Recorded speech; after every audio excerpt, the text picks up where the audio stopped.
గుంటూరు పర్యటనకి జగన్మోహన్ రెడ్డి గారు వస్తున్నారు పరామర్శ. గతంలో ఇలాగే పర్యటనకు వస్తే ప్రాణాలు కోల్పోయిన అమాయకులు మళ్ళీ రేపు కూడా ఇదే విధ్వంసానికి దిగుతారా? ఇది చెప్తున్నాను కదండి, ఇది ఒక ప్రీ ప్లాన్డ్ స్కెచ్. ఇలా రావాలి, ఎవరో మాట్లాడాలి. ఎలా మాట్లాడాలి అని అంటే పక్కన వాళ్ళు రెచ్చిపోయేదాకా మాట్లాడాలి. రెచ్చిపోగానే ఇలాగే ఏదో ఒక క్రియేట్ అవుతుంది, ప్రొవోక్ చేస్తారు. ఫ్లెక్సీలు పెట్టి ప్రొవోక్ చేయడం తప్పు అయినప్పుడు ఇలాంటివన్నీ చేసి ప్రొవోక్ చేయడం చాలా తప్పు. నేను మాట్లాడుతున్నాను, రేపొద్దున పర్మిషన్లు ఉండవు, మీరు రాకండి, ఇక్కడ కావాలని మీరు హడావిడి చేస్తారు, మీరు రాకండి అని చెప్పి పోలీసు వాళ్ళు చెప్తారు. లేదా ఇంతమంది రండి అని చెప్పి ఆల్రెడీ అంతవరకే పర్మిషన్లు ఇస్తారు, కానీ మీరు లెక్క చేయరు. సిస్టమ్ని ఎప్పుడు లెక్క చేసిన దాఖలాలు లేవు కాబట్టి మీరు లెక్క చేయరు. మీ ఇష్టం వచ్చినంత వరకు ఎంతవరకు అక్కడ మనం విధ్వంసం సృష్టించవచ్చో అంతమందికి పాపం బస్సుల్లో డబ్బులు ఇచ్చి తరలిస్తారు. వాళ్ళు వస్తారు, ఏదో సృష్టించడానికి ట్రై చేస్తారు. ఖచ్చితంగా జరగదు. చక్కగా పరామర్శించాలండి, మేము పర్మిషన్ ఇస్తాం కదా, మీకు ఎందుకు అంత హడావిడి? మా అనితమ్మ చెప్పారు, మీరు చక్కగా రండి, నేను తీసుకెళ్తాను మిమ్మల్ని, ఎవరిని పరామర్శించాలో చెప్పండి, నేను తీసుకెళ్తానని ఆవిడ అన్నారు. మీకెందుకు ఇంకంత హడావిడి? రండి, మిమ్మల్ని తీసుకెళ్తాం మేమే. పశ్చిమ నియోజకవర్గానికి మిర్చి యాడికి వచ్చారండి, మిమ్మల్ని ఆపామా? ఇంతమంది రండి, ఎక్కువ మంది రాకండి, అక్కడ హడావిడి చేయకండి, అంత ప్లేస్ లేదు. మీరు వచ్చి వెళ్ళిన తర్వాత ఏమైనాయి, మిర్చి యార్డ్లో రైతులు టిక్కీలన్నీ పోయినాయి. అది కాబట్టి రేపొద్దున రండి, పరామర్శించండి, వెళ్ళండి, అంతే.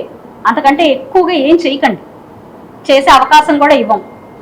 గత 5 సంవత్సరాల్లో వైసీపీ నేతలు బీసీ నాయకుల మీద హత్యలు, మారణకాండలు, వీటన్నింటి విధ్వంసం చాలా ఎక్కువ చేశారు. కానీ ఆ రోజు ఎవరు లేదు. ఇవాళ మాత్రం అందరూ ఇష్టానుసారంగా ఒక బీసీ మహిళ మీద, అంటే గల్లా మాధవి మీద, ఐలమ్మ లాంటి గల్లా మాధవి మీద దాడులు చూస్తున్నాం.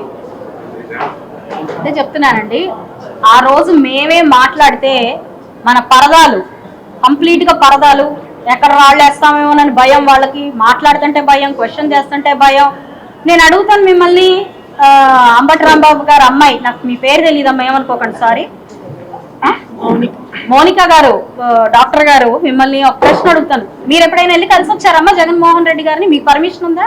ఇంటర్నల్ టాక్, మీకు మాకే తెలిసిన టాక్ ఏంటంటే, కొంతమందికి తెలిసిన టాక్ ఏంటంటే నాయకులు కూడా కలిసేవాళ్ళు కాదు ఆయన, ప్రజల తర్వాత సంగతి. ఈరోజు పరామర్శించడానికి ఎక్కడుంటే అక్కడ, ఏ పక్షి దేనికి వాళ్తుందో అలాగా వచ్చేస్తారు బీసీ నాయకులు. నేను కులం గురించి మాట్లాడనండి, ఎందుకంటే తప్పు ఒప్పు, మంచి చెడు ఏ మాట్లాడుకుందాం. కులం ఎందుకండి? రాజకీయాల్లోకి రావడానికి కొన్ని ఈక్వేషన్స్ కావాలి. సమాజం మనం ఎప్పటి నుంచి, ఇది హిస్టరీ, ఆ సమాజం ఈక్వేషన్స్ ప్రకారం మనం రాజకీయంలోకి వస్తాం. రాజకీయంలోకి వచ్చిన తర్వాత కులాలే ఉండవు, మతాలే ఉండవు. ఆ నాయకుడు అందరికీ నాయకుడు, రాజకీయ నాయకుడు అవుతాడు తప్ప కుల నాయకుడు అవడు రాజకీయంలోకి వచ్చి గెలిచిన తర్వాత. అది మనం గుర్తుపెట్టుకోవాలి. ఈరోజు బీసీ మహిళలను అనడం కాదు, క్వశ్చన్ చేస్తున్నాను, క్వశ్చన్ చేసే వాళ్ళని మీరు అంటారా? సారీ చెప్పమన్నాను, సారీ చెప్పే వాళ్ళని మీరు అంటారా? డిమాండ్ చేశాను, రోడ్డుకి ఈడ్చుకొస్తారంట. అభివృద్ధి కార్యక్రమాలు చేసి ప్రజాక్షేత్రంలో అసెంబ్లీలో ప్రజల మీద, ప్రజల సమస్యల మీద గళమెత్తినందుకు తీసుకొస్తారు. మీరు దేనికి తీసుకొస్తారో నాకు తెలియదు.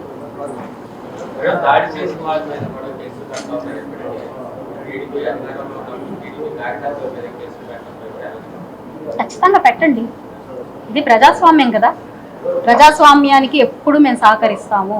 అసలు దాడి చేసింది ఎవరండి? నేను కూర్చుంటాను, చెప్పాలి కదా వాళ్ళకి తెలుసా? ప్రజాస్వామ్యానికి, లా అండ్ ఆర్డర్కి ఎప్పుడు కట్టుబడి ఉంటాం. మీరు సిస్టమ్ ఎలా తీసుకెళ్తే అలా తీసుకెళ్ళండి, వీఆర్ రెడీ. మీరు ఇక్కడ ఇబ్బంది పెట్టిన ప్రతి ఒక్క మహిళ పైన, మీ దగ్గరికి కంప్లైంట్ వచ్చిన ప్రతి మహిళ ఇచ్చిన కంప్లైంట్ రిజిస్టర్ చేశారా లేదా అది కూడా ఆన్సర్ చేయండి. మేము ఎలా ఇబ్బంది పడ్డామో మీ వల్ల, మీరు మా వల్ల ఇబ్బంది పడి ఉంటే ఓకే పెట్టుకోండి. సిస్టమ్ ఎలా వర్క్ చేయాలన్నా మేము దాన్ని సహకరిస్తాం, పూర్తిగా సహకరిస్తాం, అందులో ఏం అనుమానం.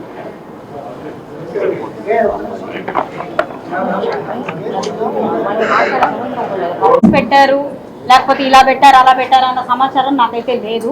ఇప్పుడు మీరు చెప్తున్నారు, అయితే అదే క్వశ్చన్ చేసిన వాళ్ళని, చేతిలో ఆయుధాలు లేని వాళ్ళని, ఎక్కడ చెయ్యి ఎత్తని వాళ్ళని ఈరోజు కేసులు పెడతారు.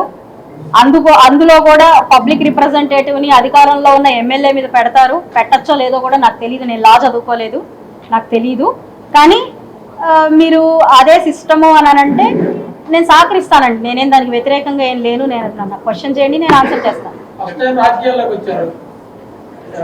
మీ నియోజకవర్గం కోసం చాలా చోట్ల చాలా వేదికల్లో మీరు పోరాటాలు చేస్తున్నారు.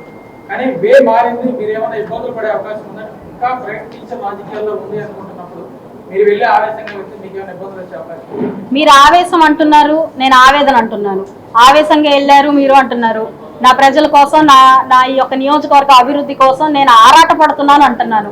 ఆరాటానికి, ఆవేశానికి, ఆవేదనకి చాలా చాలా తేడా ఉంటుంది. కనిపించడానికి మూడు ఒకేలా ఉండొచ్చేమో కానీ చాలా డిఫరెన్స్ ఉంటుంది. నేను బయటకు వచ్చి మాట్లాడిన ప్రతి మాట ఈ నియోజకవర్గంలో ప్రజలు బాగుపడాలని, ఈ నియోజకవర్గం బాగుపడాలని, దానికి సహకరించని అధికారులను క్వశ్చన్ చేశాను, దానికి సహకరించకుండా ఉన్న నాయకుల్ని క్వశ్చన్ చేశానే తప్ప ఎప్పుడు కూడా, అంటే భవిష్యత్తు అన్నారు మీరు, భవిష్యత్తు మొత్తం కోల్పోయిన తర్వాత రాజకీయాల్లోకి వచ్చాం.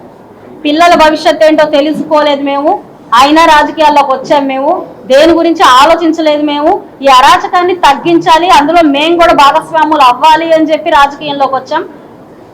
రాజకీయం అనేది ప్రొఫెషన్ కాదండి. రాజకీయం అనేది ప్రొఫెషన్ కాదు. దాని ఫ్యూచర్ చూసుకోవడానికి, లేదంటే ఇక్కడ మనకి పొలిటికల్ బిజినెస్ మ్యాన్ ఉంటారు. నేను I'm not a political business man. I'm for the people, to the people and by the people.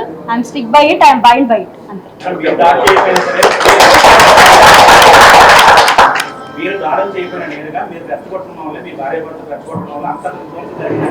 అంటే రెచ్చగొట్టడం అంటే ఏ విధంగా? మాటల పూర్వకంగా రెచ్చగొట్టానా, సైకిల్ పూర్వకంగా రెచ్చగొట్టానా, ఎలా రెచ్చగొట్టానో చెప్తారా?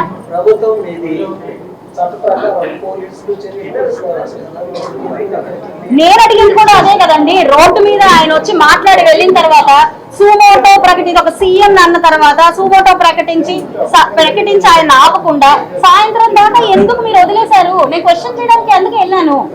అలా క్వశ్చన్ చేయడానికి వచ్చిన మహిళ మీద మీరు దాడి చేస్తే, మహిళగా నా నియోజకవర్గంలో ఒక నాయకురాల్లాగా నేను కామ్గా ఉండమంటే ఎలాగండి?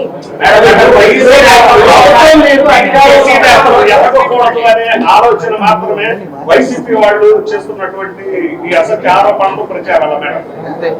అదేనండి నేను చెప్తున్నాను. బీసీ నాయకుడు ఎదగకూడదనా, లేకపోతే బీసీ నాయకుడు ఎదగకూడదనా, క్వశ్చన్ చేసే వాళ్ళే అసలు ఎదగకూడదనా అన్న ఇంటెన్షన్, ఎజెండా ఏంటో నాకు తెలియదు.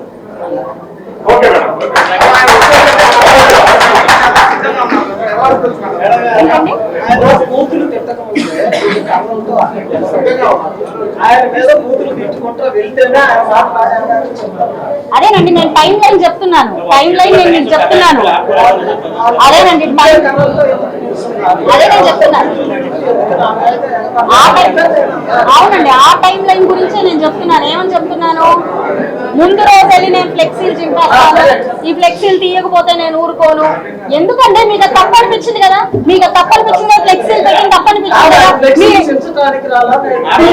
ఎవరికి తెలుసండి, ఎవరికి తెలుసండి? ఫ్లెక్సీల దగ్గర మీరు చించుతారు,